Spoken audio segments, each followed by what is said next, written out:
Alright, welcome. We are here for we're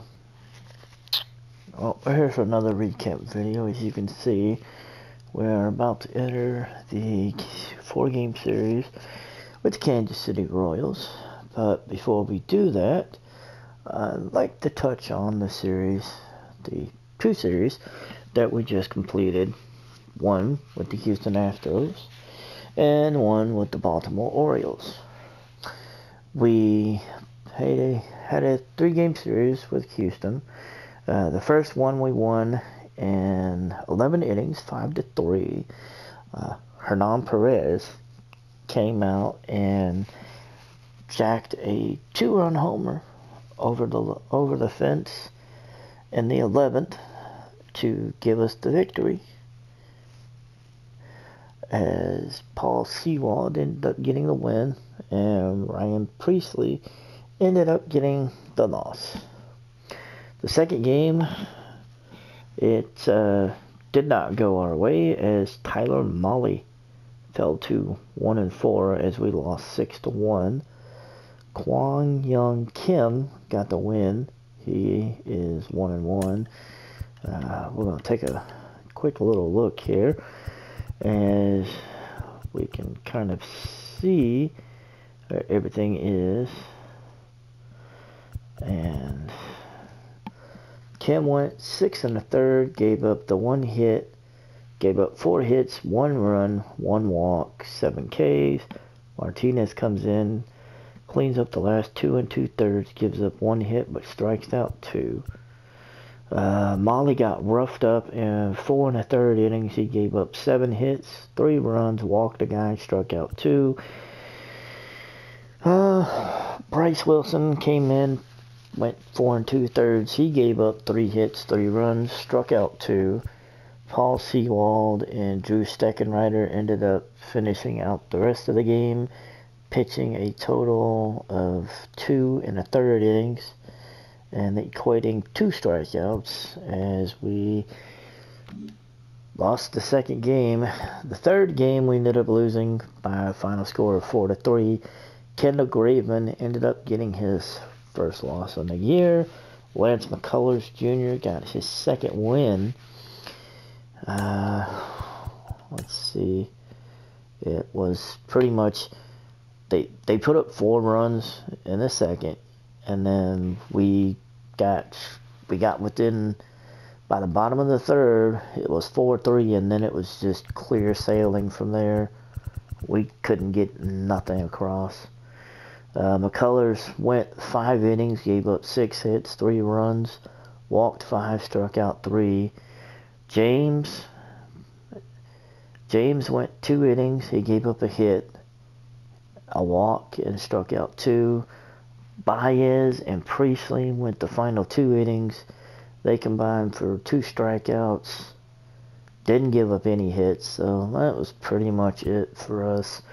Graveman went 5 1/3, gave up 5 hits, all 4 runs, 3 walks, 1 K. Robertson went an inning and 2/3, got 1 walk, 1 K. Jeffers went the final 2 innings, gave up a hit, but that was it, as we dropped the final 2 games of the series to Houston. We went to Baltimore, and we managed to squeeze out a tie. We won the first game. Noah Syndergaard got his record to 2-2, as we beat the Orioles 5-1. The second game we lost 2-1, as Jesse Luzardo got his 3rd win of the year. Carlos Rendon ended up 2-3. We bounced back. We won game 3. Marco Gonzalez got his 1st win of the year, as we won 4-1. And then the final game we ended up losing. Tyler Mahle lost it again, and he lost that game 3-1. He has fallen to 1-4. Jorge Lopez evened his record to 2-2. And unfortunately, our team record is down. We are 12-17. We are tied with the Athletics for the cellar. The Rangers are at 14-14. The Astros are 15-14, and the Angels are 20-9.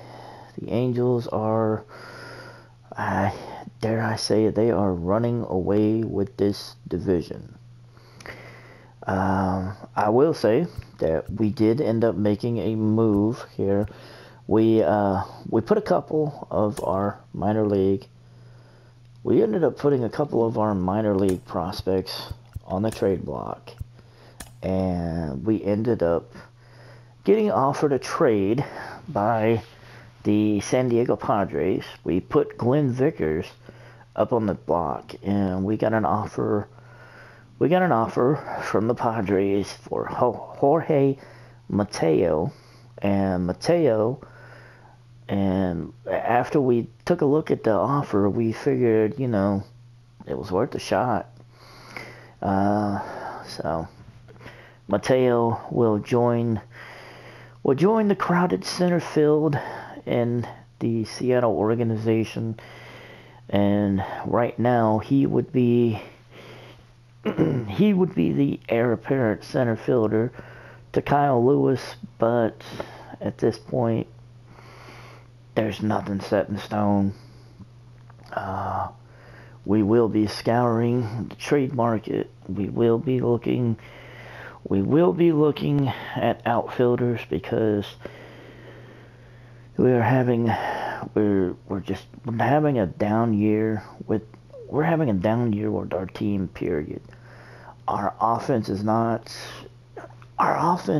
really supporting our pitching staff the way it should, and therefore our pitching staff is not really helping our offense the way it can, because they're supposed to, they need to go hand in hand with each other, but they're not, and that's becoming a problem.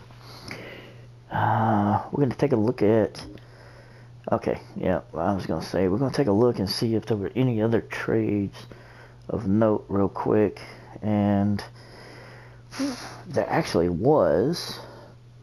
The Orioles acquired Eric Sogard from the Cubs for Tanner Scott, but that's not the one that piqued my interest. The reason I say that is because I actually had an offer for Zach Collins earlier, but I don't know, I couldn't pull the trigger. But the Orioles pulled the trigger. They acquired Zach Collins from the White Sox for right fielder Heston Kjerstad and AJ Griffino. So, yeah. Red Sox made another trade with the Pirates. Not really anybody of note. Nick Vincent got traded from the Rangers to the Red Sox. The Rangers got Chase Shugart in return. Willie Calhoun was also dealt, so the Rangers and the Red Sox were a little busy. They also dealt Willie Calhoun to the Red Sox for relief pitcher Durbin Feltman. That's something. So the Rangers in the early part of April, or about the mid part of April, have been kind of busy as we keep moving on through the month of May. And honestly, I was thinking about this series. I kind of am, but I'm not sure. I'm kind of thinking about doing this series, but I'm not sure, just because it's two teams that are just bottomed out, but I don't know. But I wanted to get this recap video up just for the context of, letting everybody know what happened between the Houston and the Baltimore series, and then giving the details on the trade, and also looking to see if there were any other trades that were made, and what they might have been. We have our scouting department is pretty much in full effect. We are working to be prepared for the draft, which is in 25 days. We do have the number 7 overall pick, so we do have some holes that we are going to be kind of looking to fill, maybe for the future. Just a question of, those people that we look at, will they be there by the time we get ready to pick at 7? And that's always a question. So, until the next one, we will see you guys here on MLB The Show 21 with your Seattle Mariners franchise. And that's pretty much it. Yeah, have a good night, and we'll see you with the next one.